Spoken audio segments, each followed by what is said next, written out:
Bonjour et bienvenue. La deuxième conférence internationale sur l'émergence de l'Afrique a débuté hier en présence du président Alassane Ouattara. Thème retenu, la mise en œuvre des plans d'émergence en Afrique. Plusieurs thématiques vont être abordées en panel de haut niveau, en session parallèle et en plénière, des chefs d'État et de gouvernement, des organisations civiles, des institutions de recherche, des experts et représentants étatiques et non étatiques venant des 4 coins du monde prennent part à cette rencontre. Jérôme Kofi Aboulin. Quand une rencontre sur l'émergence de l'Afrique fait place à une autre et toujours à Abidjan, seulement 24 heures après avoir refermé ses portes, c'est dire que la capitale économique de la Côte d'Ivoire tient son pari d'être considérée par moments comme la plaque tournante du continent. Pari aussi réussi du président de la République de Côte d'Ivoire, Alassane Ouattara, au regard de la présence de 3 de ses pairs au cérémonial d'ouverture de ses assises. Entendez la deuxième édition de la conférence internationale sur l'émergence de l'Afrique qui succède ainsi au 5e forum des marchés émergents sur l'Afrique. Macky Sall, Ellen Johnson Sirleaf, Alpha Condé, respectivement présidents du Sénégal, du Libéria et de la Guinée, ainsi que d'autres personnalités aux côtés du chef de l'État ivoirien. C'est l'Afrique qui se veut émergente pour tenir compte de l'actualité qui est donc en marche. Cette Afrique à qui il appartient de relever les défis de la paix, de la sécurité et surtout de la gouvernance. Toute chose qui sous-entend la mise en cause des habitudes comme le changement de certaines pratiques. Ce que le président de la République de Côte d'Ivoire, Alassane Ouattara, entend par l'avènement de l'Ivoirien nouveau. Quand il s'agit de parler d'émergence, le premier critère pour les pays africains, c'est d'avoir la volonté politique de réduire le taux de pauvreté et de faire en sorte que la croissance profite au plus grand nombre. Que les populations comprennent que ce sont elles qui doivent être le moteur de l'émergence. Et que c'est quand les Ivoiriens sont engagés, quand les populations saisissent la nécessité, par exemple, d'avoir un pays propre, que quand le pays est propre, il y a un environnement plus sain pour chacune des personnes et que ceci permet donc d'avoir moins de dépenses en matière de santé parce que les gens sont en meilleure santé. Et s'ils sont en meilleure santé, les enfants vont plus nombreux à l'école et les gens vont plus nombreux donc également à leur travail. Et ceci donne plus d'efficacité dans les entreprises. Et les entreprises, peut-être avec cela, produisent plus et peuvent, en conséquence, employer plus. Vous voyez, donc tout ça est lié. Alors, je le dis parce que, fondamentalement, les changements de mentalité doivent contribuer à faire évoluer nos pays. C'est pour cela, d'ailleurs, que le gouvernement a développé ce concept d'Ivoirien nouveau, c'est-à-dire un Ivoirien qui est non seulement patriote, mais qui pense d'abord à son pays. Comme John Kennedy le disait, ne vous demandez pas ce que votre pays peut faire pour vous, mais ce que vous pouvez faire pour votre pays. Chaque Ivoirien, donc, va essayer de se dire chaque jour, qu'est-ce que je dois faire de plus pour mon pays? Qu'est-ce que je dois faire pour que le pays aille de l'avant? Qu'est-ce que je dois faire pour que le pays soit en paix? Qu'est-ce que je dois faire pour qu'il y ait plus de stabilité? Qu'est-ce que je dois faire pour qu'il y ait plus de solidarité? Qu'est-ce que je dois faire comme geste de générosité? Et ainsi de suite. C'est cela l'Ivoirien nouveau, c'est faire en sorte que nous puissions être plus solidaires, plus généreux et travailler à accroître la capacité du pays à émerger de la pauvreté. La mise en œuvre des plans d'émergence, c'est le thème de cette conférence choisi pour être en phase avec la première édition tenue du 18 au 20 mars 2015. Une rencontre qui enregistre un record avec la présence des chefs d'État et de gouvernement ainsi que celle des personnalités issues de hautes institutions nationales et internationales. En plus des 200 participants nationaux, environ 200 experts internationaux venant d'Afrique, d'Asie, d'Amérique du Sud et d'Europe y prennent part. Si les vœux du président de la République, Alassane Ouattara, d'instituer une conférence tournante sont pris en compte, c'est le Sénégal qui accueillera la prochaine édition dans 2 ans. Vous l'avez vu, 3 chefs d'État ont rehaussé de leur présence la cérémonie d'ouverture de la 2e conférence internationale sur l'émergence de l'Afrique.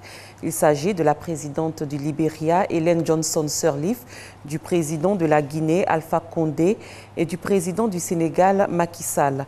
Ils ont tous les trois fait part de leur optimisme quant à l'avenir du continent, dont sont soulignés les défis à relever. Voici pour vous des extraits de leurs différentes interventions.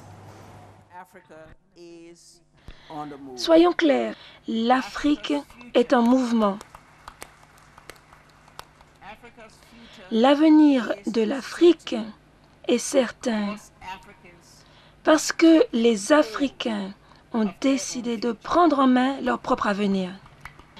C'est pourquoi aujourd'hui, alors qu'un bon nombre d'entre nous recherchent encore le moyen de réévaluer nos procédures et nos politiques, il y a ceux qui ont déjà atteint des niveaux qui peuvent se comparer à tout pays à travers le monde, que ce soit en Afrique de l'Est, l'Éthiopie, le Rwanda, ou en Afrique de l'Ouest avec le Sénégal, la Côte d'Ivoire, le Nigeria, le Ghana et bien d'autres. Nous avons confiance en l'avenir de l'Afrique. Cette initiative qui témoigne des changements de paradigme en cours en Afrique. Quand on parle de plan d'émergence, c'est que nous sommes assurément loin des plans d'ajustement structurel. La Côte d'Ivoire illustre d'ailleurs parfaitement ce nouvel élan d'émergence. Ces dernières années, l'éléphant est en tête du classement des taux de croissance par pays en Afrique. Et je vous en félicite vivement, Monsieur le Président Ouattara. Malgré ces multiples défis, notre continent est sur la bonne voie. Le défi, c'est de rendre irréversible cette dynamique positive. Et c'est tout le sens de ce rendez-vous qui nous donne l'occasion de discuter de l'Afrique, qui a de l'ambition pour son avenir, de l'Afrique qui a confiance en son potentiel et ses opportunités. Discuter de l'Afrique qui se bat pour la croissance, le développement et la prospérité. Pour réussir cette émergence, l'Afrique a besoin d'être plus innovante, plus productive et plus compétitive. L'espoir est permis parce que nous sommes déterminés. En effet, l'Afrique a amélioré ses résultats économiques et sociaux en 2010-2015 en enregistrant une croissance réelle de son produit intérieur brut global de plus de 5% par an. Toutefois, cette performance est très en deçà de celle des pays émergents d'Asie. Elle ne s'est pas encore traduite par une transformation structurelle des économies africaines qui, presque dans leur totalité, restent des producteurs exportateurs de matières premières et de produits de base qui ne contiennent qu'une faible part de la valeur ajoutée des chaînes de valeur dans le monde. Le défi auquel notre continent est confronté au cours de la présente et prochaine génération est double. Premièrement, transformer structurellement nos économies, nos institutions et nos sociétés pour cesser d'être uniquement des producteurs de matières premières et embrasser toute la chaîne de valeur mondiale de nos produits. Deuxièmement, relever fortement les investissements pour réaliser une croissance économique réelle à 2 chiffres, au moins au niveau des performances que l'Asie du Sud-Est émergente a enregistrées au cours des dernières générations, et hisser la part de notre continent africain dans le PIB mondial de 3% en 2016 à près de 20% en 2050. En culture, Abidjan a accueilli récemment une rencontre scientifique internationale. Elle a regroupé des universitaires et intellectuels venus de France et d'Afrique. Ils ont réfléchi aux stratégies à mettre en place pour valoriser le patrimoine immatériel et la diversité culturelle sur le continent. Ce rendez-vous est organisé par l'Institut universitaire d'Abidjan et d'autres institutions. 2 thématiques étaient à l'ordre du jour. Serge Koléa. 2 tables rondes ont marqué cette rencontre scientifique internationale autour du thème central, la valorisation économique du patrimoine immatériel en Côte d'Ivoire, au Sénégal et en France. Experts ivoiriens, sénégalais, français et camerounais se sont d'abord penchés sur le sous-thème « Valorisation économique du patrimoine immatériel des collectivités publiques ». Le deuxième sujet abordé a mis l'accent sur la valorisation économique des savoirs traditionnels en matière biologique et culturelle. Ce panel a été présidé par le professeur Paul Anokwasi de l'Université Félix Houphouët-Boigny d'Abidjan, également enseignant à l'Institut universitaire d'Abidjan. La preuve a été rapportée que c'est un secteur qui est largement producteur de richesses et créateur de valeur.